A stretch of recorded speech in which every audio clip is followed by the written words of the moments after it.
शिक्षणाचे अधिकार नव्हते. ब्राह्मणाच्या घरातल्या स्त्रियांना सुद्धा पुनर्विवाह करण्याचा, विधवा विवाह करण्याचा अधिकार नव्हता. हे सगळे अधिकार बहाल करण्याचं जर काम कोणी केलं असेल तर ते क्रांतीज्योती सावित्रीबाई फुलेंनी आणि आमच्या ज्योतिबा फुलेंनी केलेली आहे. आज सावित्री आहे, ज्योतिबा फुलेंसारखी माणसं या भारतात जन्माला आली नसती तर सायना नेहवाल पासून तर द्रौपदी मुर्मूंपर्यंत ही सगळ्या महिला ज्या आपल्याला दिसत आहेत, आपण सर्व एवढ्या ताठ मानेने या सभा दालनात बसलेला, या पुण्यामध्ये बसलेला, ही सगळे उपकार आपल्यावरती महात्मा ज्योतिबा फुले आणि सावित्रीबाई फुलेंचे. परंतु दुर्दैवाने आपण इतके करंटे झालेलो आहोत की या महापुरुषांचं सगळं योगदान सगळं विसरलेलो आहोत.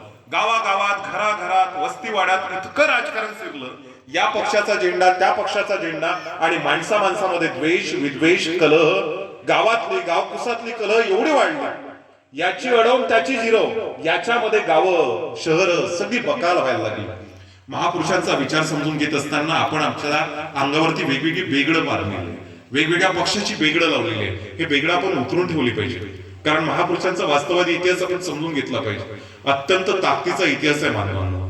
महात्मा ज्योतिबा फुलेंनी 1 जानेवारी 1848 मध्ये पहिली मुलींची शाळा सुरू केली आणि आपण सांगितलं पाहिजे की या शाळेमध्ये पहिल्यांदा 6 मुली आल्या.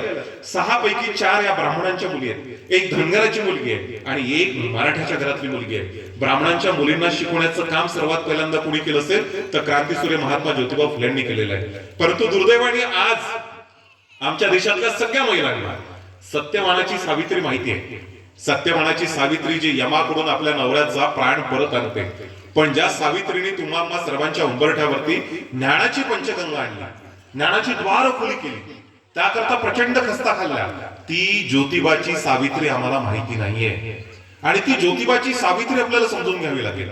डॉक्टर बाबासाहेब आंबेडकरांची रमाई समजून घ्यावी लागेल. शिवरायांसारख्या, छत्रपती संभाजी महाराजांसारख्या घडवणाऱ्या जिजाऊ माऊलींना सुद्धा आपल्याला समजून घ्यावं लागेल. छत्रपती ते घटनापती हा विषय दिलेला आहे. इतक्या ताकदीचा आणि अनन्य संबंध आहे मित्रांनो छत्रपतींचा आणि घटनापतींचा. कुठल्याच महापुरुषांना वेगवेगळं करता येत नाही, विभागता येत नाही, जाती जातीमध्ये विभागता येत नाही. आणि हे मोठं षडयंत्र या देशामध्ये रचलं गेलं. ते षडयंत्र म्हणजे छत्रपती शिवाजी महाराज फक्त कुणब्या मराठ्यांचे. डॉक्टर बाबासाहेब आंबेडकर म्हटलं की त्यांचे बहुजनांशी काय संबंध, ओबीसींशी काय संबंध. डॉक्टर बाबासाहेब आंबेडकर हे फक्त कोणाचे, दलितांचे, शेड्यूल कास्टच्या लोकांचे. माळी या लोकांनी आपल्या डोक्यावर फक्त कुणाला घ्यावं, महात्मा ज्योतिबा फुलेंनी घ्यावं. अहिल्याबाई होळकरांची जयंती आली तर धनगरांनी साजरी करावी. कोणी सांगितलंय? या तमाम महापुरुषांचा जन्म, या तमाम महापुरुषांचं कार्य हे उदात्त मानवी मूल्यांकरता आहे. हे कुठल्या एका जातीसाठी काम करत नव्हते. डॉक्टर बाबासाहेब आंबेडकर समजून घेत असताना आवर्जून समजून घेतलं पाहिजे. आवर्जून आम्ही ज्या चळवळीमध्ये वाढलो ना त्या चळवळीने आम्हाला शिकवलं, अरे जाती तर कोणत्या घेणार नोंद माझी, जाती तो कोणत्या. प्रवीण देशमुख महाराष्ट्रभर फिरताना हेच सांगतो की जाती तो कोणत्या घेणार नोंद माझी, अरे डोक्यात भीम माझ्या आणि रक्तामध्ये शिवाजी, डोक्यात भीम माझ्या आणि रक्तामध्ये शिवाजी. आमच्या धमन्यांमधनं हे सगळं वाहत आहे, त्याचे संबंध आम्हाला कळलेले आहेत. डॉक्टर बाबासाहेब आंबेडकरांनी आर्टिकल 340 म्हणजे भारतीय संविधानामध्ये 340 नावाचं कलम, भारतातल्या तमाम ओबीसींना, इतर मागासवर्गीयाचं आरक्षण मिळालं पाहिजे. आम्ही हा आवाज या गावकुसातल्या ज्या ओबीसीच्या कानावरती जातोय, तेली, माळी, साळी, कोळी, कुस्ती, कुणबी जे काही असते हे ओबीसी जे आहेत त्यांना बाबासाहेब सांगणं अत्यंत गरजेचं आहे. अरे बांधवांनो, तुमच्याकरता बाबासाहेबांनी प्रचंड खस्ता खाल्ल्या. कायदेमंत्री पदाचा त्याग कोणाकरता केलेला होता? डॉक्टर बाबासाहेब आंबेडकर असं म्हणतात की माझ्या देशामध्ये स्त्रियांच्या मुक्तीचा मार्ग हा हिंदू कोड बिलातनं जातो आणि हिंदू कोड बिल जर या संसदेमध्ये पारित होणार नसेल तर मी या संसदेमध्ये राहून करू काय? आणि म्हणून संपूर्ण भारतातल्या स्त्रियांच्या मुक्तीचा द्वार खुलं करण्याकरता, हिंदू कोड बिल पारित करण्याकरता, स्त्रियांना त्यांचं स्वातंत्र्य बहाल करण्याकरता हा एकमेव माणूस आहे. आज साधी ग्रामपंचायत मधली एक छोटीशी खुर्ची जरी असेल वार्ड मेंबरची, त्याला सुद्धा आपण चिटकून राहतो. लाता मारल्या तरी आमदारकी सोडायला तयार नाही, खासदारकी सोडायला तयार नाही. आणि अशा परिस्थितीमध्ये देशाचा कायदा मंत्री स्वतंत्र भारताचा तो खुर्ची सोडतो, कॅबिनेट मंत्रीपद सोडून देतो. का? तर या देशातल्या स्त्रियांच्या कोट कल्याणाचं काम जर मी या संसदेमध्ये बसून करू शकत नसेल तर मी या संसदेमध्ये राहून काय करू? आर्टिकल 340 इन्क्लूड कोणी केलं? ओबीसी करता रिझर्वेशन कोणी आणलं? तुम्हाला माहिती आहे. म्हणजे बरेचदा आता हे गावातला विषय म्हणून मी सांगतोय तुम्हाला. मी ज्या गावात वाढलो त्यांनी आम्हाला लहानपणी हे शिकवलं, बाबासाहेबांनी फक्त शेड्यूल कास्टला रिझर्वेशन दिलं, बाबासाहेब फक्त दलितांचे. बांधवांनो, इतका मोठा घात करतो आपण. प्रचंड मोठा घात करतो आहोत या गोष्टीमुळे.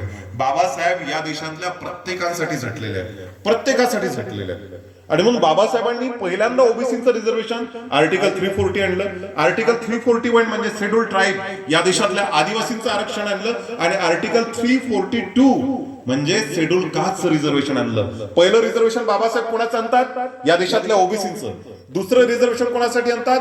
तर या देशातल्या शेड्यूल ट्राईब करता. आणि तिसरं रिझर्वेशन कोणाकरता आणतात? तर या देशातल्या शेड्यूल कास्ट करता.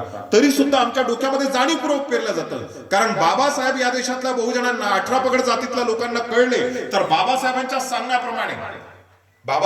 सांगण्याप्रमाणे प्रत्येक माणूस गुरगुरल्याशिवाय राहणार नाही, प्रत्येक माणूस व्यवस्थेला जाब विचारल्याशिवाय राहणार नाही. कारण बाबासाहेब म्हणजे विद्रोहाचं दुसरं नाव आहे, महात्मा ज्योतिबा फुले म्हणजे विद्रोहाचं दुसरं नाव आहे. आणि ही माणसं जर तुम्हाला आम्हाला कळली तर आपण विद्रोह करू, या व्यवस्थेच्या विरोधामध्ये विद्रोह करू, या सत्तेच्या विरोधामध्ये विद्रोह करू, आम्ही आमचे हक्क मागायला लागू. आणि तुम्ही आम्ही या शासनाला, या प्रशासनाला आपले हक्क मागायला नको म्हणून तुम्हा सर्वांना जातीच्या नशेमध्ये, धर्माच्या अफूच्या नशेमध्ये तुम्हा सर्वांना जाणीवपूर्वक लोटणं चालू आहे, जाणीवपूर्वक लोटणं चालू आहे. आपण खूप भाग्यवान आहोत. एक प्रचंड मोठी लिगसी, प्रचंड मोठा वारसा तुम्हा सर्वांच्या पाठीमागे आहे. ही पुण्यभूमी आहे. या पुण्यभूमीमध्ये तथागत गौतम बुद्धांचा जन्म होतो, इथे वर्धमान महावीरांचा जन्म होतो, इथे गुरु नानकांचा, शाक्त धर्माची शिकवण देणाऱ्या गुरु नानकांचा जन्म होतो.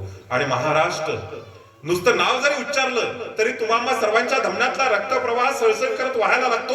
एवढं सामर्थ्य या नावामध्ये. मराठ्यांचं, मराठा हा जातीवाचक शब्द नव्हता.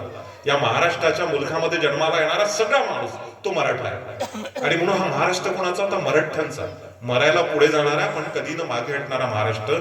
या महाराष्ट्राने मामा या महाराष्ट्राचं प्रबोधन केलं, या देशाचं प्रबोधन केलं, जगाचं प्रबोधन केलं. हा महाराष्ट्र नामदेवांचा आहे. सगळी परंपरा प्रबोधनाची या महाराष्ट्रामध्ये जन्माला आली. संत नामदेवाने 12व्या शतकामध्ये सांगितलं. काय